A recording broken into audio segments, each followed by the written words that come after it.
Hello guys, ഇപ്പോൾ രാത്രി ഒരു 10 മണിയായി കാണുവേ. 10 മണിയായപ്പോഴത്തേക്കും നമുക്കൊരു മസാല ദോശ തിന്നാനുള്ള കൊതി കൊണ്ട് നമ്മൾ പോവുകയാണ്. ഇവിടെ ക്വാർട്ടേഴ്സിൽ നിന്ന് കുറച്ചധികം ദൂരം പോയാലേ ഈ മസാല ദോശ തിന്നുന്ന കട എത്തുവേ. അങ്ങനെ നന്ദ വണ്ടിയുടെ ഫ്രണ്ട് ഇരുന്ന് നല്ല ഉറക്കമായപ്പോഴത്തേക്കും നമ്മൾ നന്ദയെ പുറകെ കൊണ്ടുവന്നേ. അപ്പോഴേക്കും അവൾ എഴുന്നേറ്റിരുന്ന് കാഴ്ചകളൊക്കെ കാണുവാണേ രാത്രിയിലത്തെ. ഒരു 10:30 ആയപ്പോഴത്തേക്കും നമ്മുടെ മാർക്കറ്റിലെത്തി. ഇതൊരു മാർക്കറ്റാണ്. ഇവിടെ എല്ലാ സാധനങ്ങളും കിട്ടും. ഫുഡ്, ക്ലോത്ത്, എല്ലാ ഐറ്റങ്ങളും കിട്ടുന്ന ഒരു മാർക്കറ്റാണ് കേട്ടോ. ഈ മാർക്കറ്റ് രാത്രി ഒരു 12 മണി വരെയുള്ള ആക്റ്റീവ് ആയിരിക്കും. ഇവിടെ ഏറ്റവും കൂടുതൽ ആൾക്കാർ വരുന്നതും ഫുഡ് കഴിക്കാനാണ് കേട്ടോ. ഇവിടെ വെറൈറ്റീസ് ഓഫ് ഫുഡ് കിട്ടുന്ന ഒരു സ്പോട്ടാണ്. നമ്മൾ അകത്തേക്ക് കയറുമ്പോഴത്തേക്കും പല വെറൈറ്റീസ് ഓഫ് ഫുഡ് നമുക്കിവിടെ കാണാവേ. അങ്ങനെ നമ്മൾ അവിടെ എല്ലാം ഒന്ന് കറങ്ങി നടന്ന് എല്ലാം കണ്ടു കേട്ടോ. കാണാൻ തന്നെ അടിപൊളിയാണ്. വെറൈറ്റി ഫുഡുകൾ നമുക്കിവിടെ കാണാനായിട്ട് സാധിക്കും. ഐസ്ക്രീം, പനീർ, ചിക്കൻ്റെ തന്നെ പല വെറൈറ്റീസ്, സ്നാക്സ്, അങ്ങനെ ഒരുപാട് ഐറ്റംസ് ഉണ്ട് ഇവിടെ. പിന്നെ ഇതൊക്കെ കാണാനും അടിപൊളിയാണ് കേട്ടോ. അപ്പം നമ്മൾ അവിടെ എല്ലാം നടന്ന് ഇതെല്ലാം കണ്ടേ. അതിനുശേഷം നമ്മുടെ മസാല ദോശ കടയിൽ എത്തിയിരിക്കുകയാണ്. ചേട്ടൻ നല്ല ചൂടോടെ ലൈവായിട്ട് നമുക്ക് ദോശ ഇട്ട് തരുവാണ്. ഇവിടെ ഏറ്റവും കൂടുതൽ തിരക്കുള്ളത് ഈ കടയിലാണെന്നാണ് കേട്ടോ എനിക്ക് തോന്നിയത്. ഇവിടെ ആൾക്കാരെല്ലാം കൂടെ ചുറ്റും തിങ്ങിക്കൂടി നിൽക്കുകയാണ്. ഇവിടെ ദോശയും ഇഡലിയും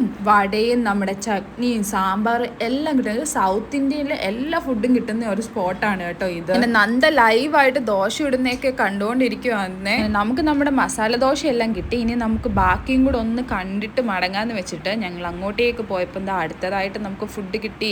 അതായത് നമ്മുടെ പാനിപൂരിയാണ്. അതും ഞങ്ങൾ ടേസ്റ്റ് ചെയ്ത് നോക്കി. അടിപൊളി പാനിപൂരി ആയിരുന്നു കേട്ടോ ഇത്. നമ്മൾ മസാല ദോശ പാഴ്സലാണ് കേട്ടോ വാങ്ങിയത്. ഇവിടെ ഇരുന്ന് നമുക്ക് ഫുഡ് കഴിക്കാനായിട്ടുള്ള സൗകര്യം കുറവാണ്. അതുകൊണ്ട് നമ്മൾ വീട്ടിൽ പോയി കഴിക്കാനായിട്ട് പാഴ്സലാണ് കേട്ടോ വാങ്ങിയത്. പാഴ്സൽ വാങ്ങി നമ്മൾ തിരിച്ച് പോവുകയാണ്. പോകുന്ന വഴിക്ക് ഇഷ്ടംപോലെ ഫുഡ് ഇരിക്കുന്നത് നമുക്ക് കാണാൻ സാധിക്കുമേ.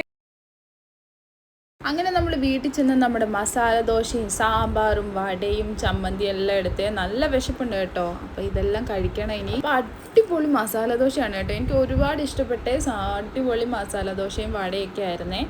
അപ്പോൾ ഇതുപോലുള്ള പുതിയ വ്ളോഗായിട്ട് ഞാൻ വീണ്ടും വരുന്നതായിരിക്കും.